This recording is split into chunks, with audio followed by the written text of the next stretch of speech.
all, RP here, recording video on 4th of September 2022. We'll be doing Nifty's analysis for next week, and we'll also do analysis for next session as well.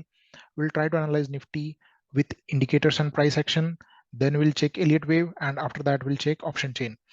So let's check the previous week's analysis. In previous week on 27th of August, we had a bearish view and we were expecting a gap down opening and the sustenance of the gap towards 17,000 or 16,800. That didn't happen. It opened gap down near 17,200 something and then gave a sharp pullback. So this is how the move looks now. This is on 29th. After that, it consolidated after giving a pullback and then gave a sharp rally and again went into the consolidation. So now there are different patterns and different things which we can consider. We'll talk about them one by one. So now let's check the indicators based analysis. Here you can see the price is trading near 13 EMA and it's in a sideways. Here it has made a bearish harami pattern, or you could say inside bar patterns. So each candle is within the previous candles high and low. So this is high and low of this candle. It is next candle is within its body. The next candle is, the third candle is again within its body. So this indicates a consolidation. So 13 EMA is something a short-term moving average. So if it breaks this pattern, if it breaks the low of these two candles, right, the last two candles, then we can expect a dip towards 48 EMA.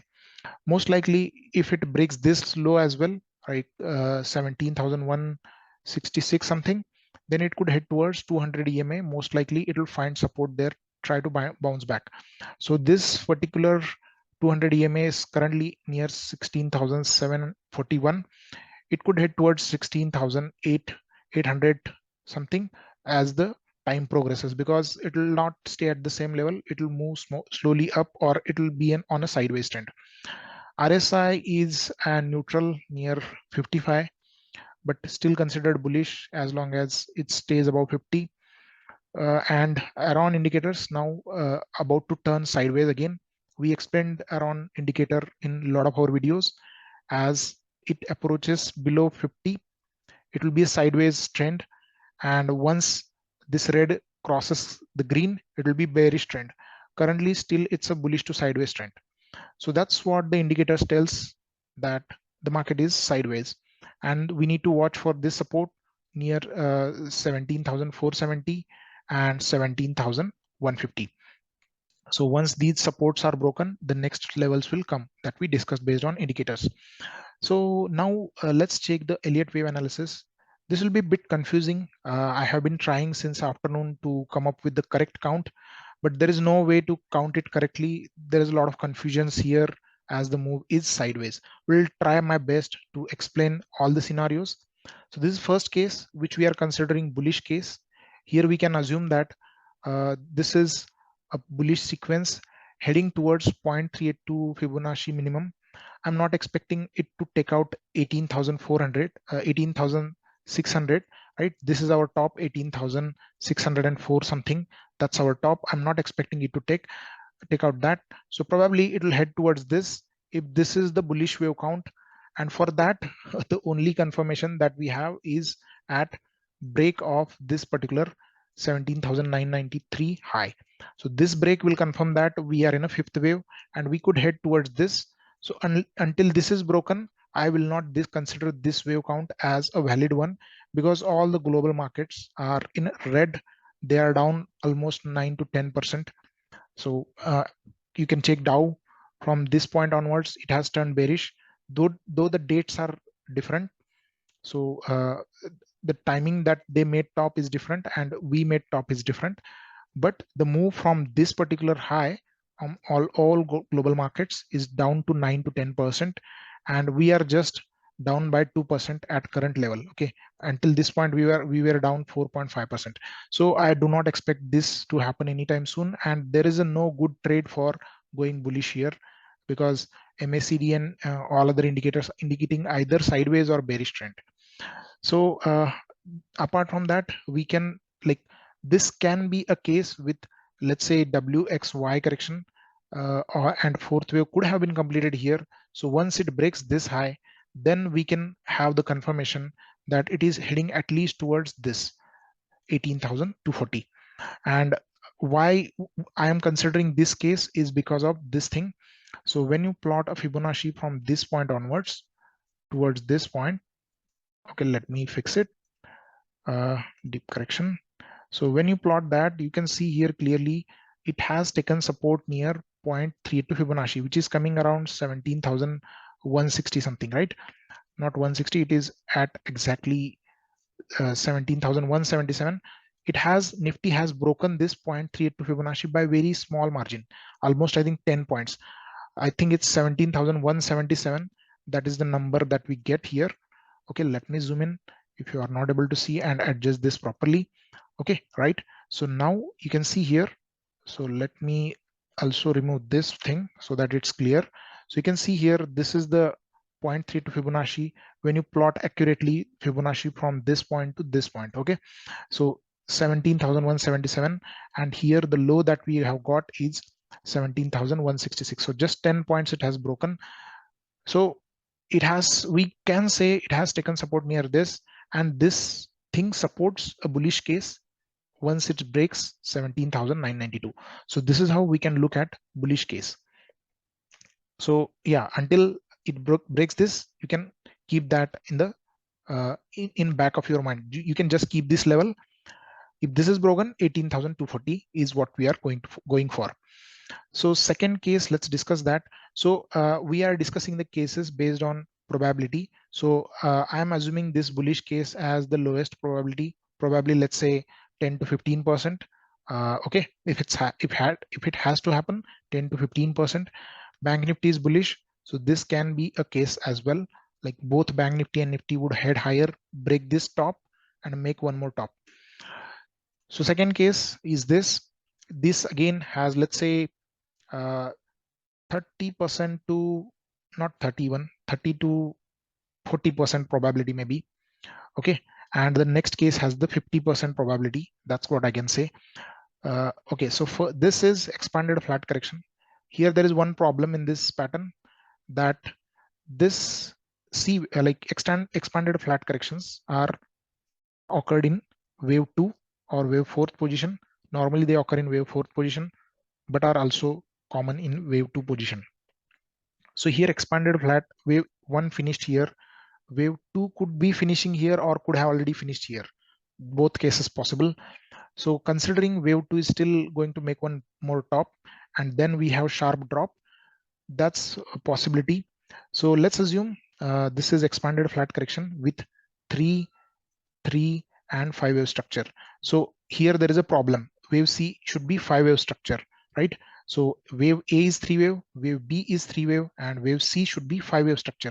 So here that's not looking the case. And if it has been an expanded flat correction, if it has completed here, let's say we are not able to see we are able to see this as a 3 wave structure, right? We are not able to see it as a 5 wave structure. So let's assume this finished here. After expanding flat correction completion, we get a sharp drop that we don't see here. It's a sideways move. After completing a structure expanded flat here, we should have seen 1 or 2 gap downs, breaking of this low and heading lower with gaps on the downside. That has not happened. So this was the case even we discussed in last week. Like this could be an expanded flat correction in a 1 minute video. Daily we are publishing 1 minute video. We thought that it could be an expanded flat correction, but the very next 2 days it gave a sideways movement. So this case does not fit well by considering wave 2 finished here and wave C finished here, right? Wave C of 2 finished here, right? So what is the next thing that we can consider?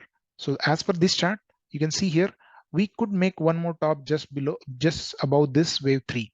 So in that case, this will be wave 1, 2, and this will be 3 wave, which is sharp up. So usually wave 3 are sharper waves. Wave 4th could be a triangle correction here.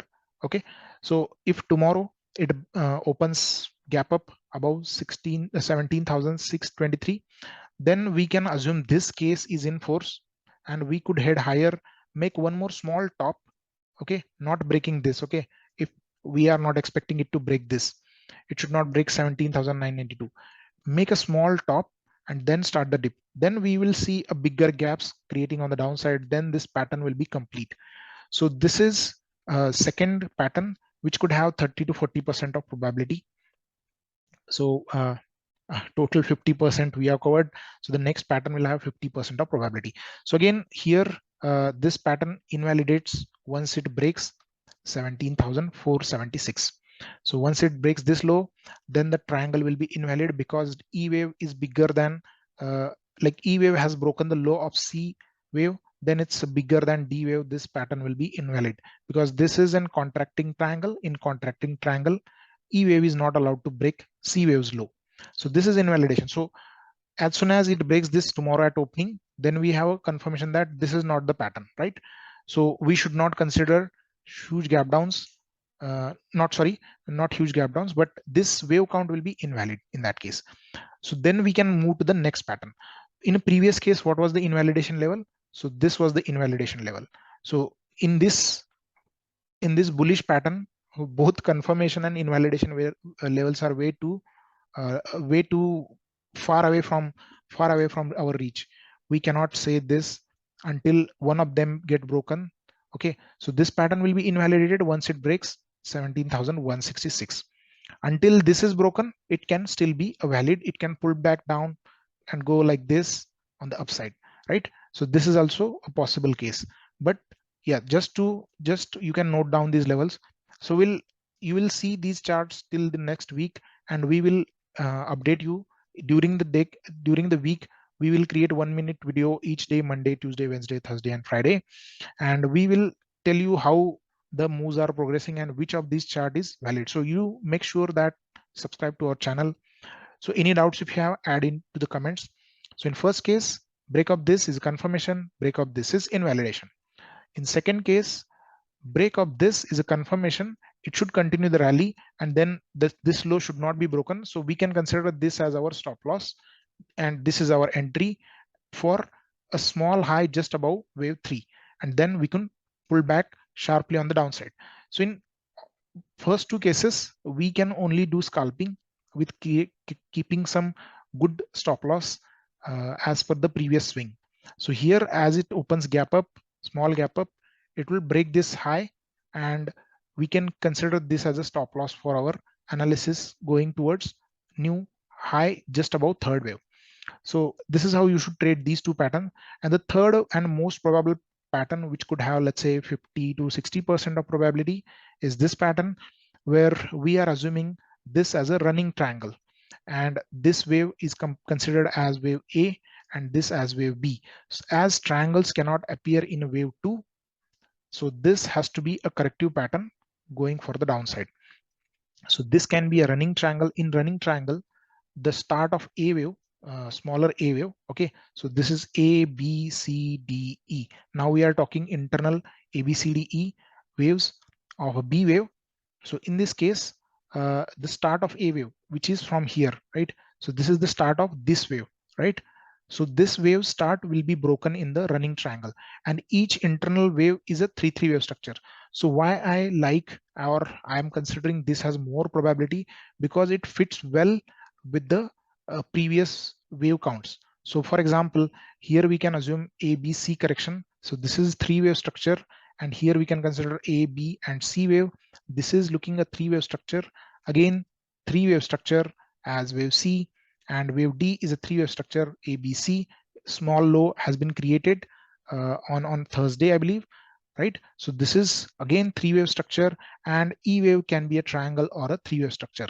So this fits well within a running triangle structure. So in that case, so tomorrow, if it opens small gap down and breaks 17,476, which is also a major support, here you can see it has a major support near this 17,500. If it breaks this, we could shoot downside towards 17,000, and we can even head towards 1.600 Fibonacci. So we discussed all the bearish cases at higher time frame or a positional view on the Nifty. We had a bearish view because we are thinking that here it has made a top and it should make one more low near 15,000. You can watch that video. We we have published that video on our channel. You can visit this playlist. Let me open the playlist. Okay, this is the playlist, Nifty Weekly Analysis. You can visit this playlist and watch the last couple of videos where you can watch and see how we analyzed based on Elliott Wave. So that this pattern, as I said, has a confirmation at 17,476. Once this is broken, we have a down move. And invalidation points, there are two invalidation points here. So this can be a invalidation point for next day. So if it breaks C wave, okay, then I'm not sure why, like how this move can be counted. As of now, I'm not sure, but yeah, we can update you in a 1 minute video. So break of this can be an invalidation. I have added it here, but that's, you could say, it could be a mistake, and we can consider break of this as an invalidation point for this analysis as well, which I think it can do. And yeah, this point is better for invalidation, because then in that case, wave E is going to be greater than wave C. And if I am not able to count these waves properly, so then 17,778 can be a good point of invalidation. So I'll watch for this point break for invalidation of this pattern. So as of now, you could say that it's a bit of confusing. You can write down the levels, and honestly speaking, it's very tough to analyze, and I have spent a lot of time here today doing analysis of this, creating these three charts. So hope you can hit like button and add a subscribe to our channel if you haven't already. So this is how it can move. So let's see if option chain can tell us more. So the last part of the video is going to check option chain. So on option chain front, obviously 17,000 is a major support with highest put open interest at 17,000, right? So this is 17,000. This is put side open interest in lakhs. So 44.8 lakh put open interest is the biggest number in this range, right? So this is the biggest number. So this is the major support for current expiry, which is on 8th September. So don't worry, it could go there, it may not go there. So this is the biggest. Then the most important support is at 17,500, right? Currently after this, so this is first, this is second support, and the third support currently at 17,300, right? So watch these numbers. So let's say this number gets broken. So 17,500 gets broken. Let's say we go to 17,470. We break this number, 17,470. Okay, wait for this number to be broken. If it breaks this, we can head to next support. Okay, all the put writers will cover their position and they will start shorting this. Again, if this is broken, then 17,000 could come. So this is how we can read the option chain. We have a video on option chain reading as well, so you can watch that as well. You can visit our channel. So this is how you can look for supports on the downside. If one level is broken, so 17,470 is broken, which is also support on a price action basis, right? If this is broken, then we are heading towards 17,300. On the flip side, what is the major resistances? So call side open interest will act as a resistance. So here we have major resistance as 18,000, no doubt about it. We may not go there, but there are chances with 53.4 lakh open interest. This is the biggest open interest for this expiry. If this is broken, we could head higher to next resistance between 17,200 and 300. So this may not happen, by the way, considering the global market situation. But yeah, we should be ready with our analysis whenever that happens. And we have already told you levels that 17,993 break will take us higher, right? So, and after this, what is the number? Second biggest number is at 17,800, right? So this is the biggest resistance. So this is first, this is second, and after this, we have 17,700. Usually this area of 700 and 800 points acts as a major resistance. And yeah, so we can consider both of these as two resistances to watch for. So first and second resistance between 17,700 and 800 levels. So on the upside, there is only these two resistances that we have. So break of 17,700 could trigger a rally towards 17,800, and break of 17,800 will take us towards 18,000. So that's all on the option chain. You will not see a good number on the downside, so don't worry about those numbers. So the biggest resistance is on upside as per the call open interest, because the calls are getting shorted. That's why they become a resistance. So the people here are expecting a drop on the downside once these numbers start increasing. Okay, if these numbers starts increasing by large margin, then you can expect the resistances are shifting lower. Lower resistance shift is a bearish signal, and opposite is the numbers increasing on put side, put open interest side, indicates a bullish bias, and the supports are shifting higher, right? So from 17,500 they'll shift to 17,700, 800, like that the supports will shift higher. So this is how you can read the option chain, and we get a range for this expiry between 17,500, you could say. Okay, currently 17,500 and 17,800 is a range for this expiry. Probably it will break on the downside 17,500. So then we can see a move towards 17,300, then 17,000. So let's see what happens tomorrow. It a lot of like all of 3 hour analysis depends on tomorrow's opening and then closing. So see you tomorrow with 1 minute video. Do subscribe to the channel, do hit like, add your doubts in the comments. Thanks for watching. Bye bye.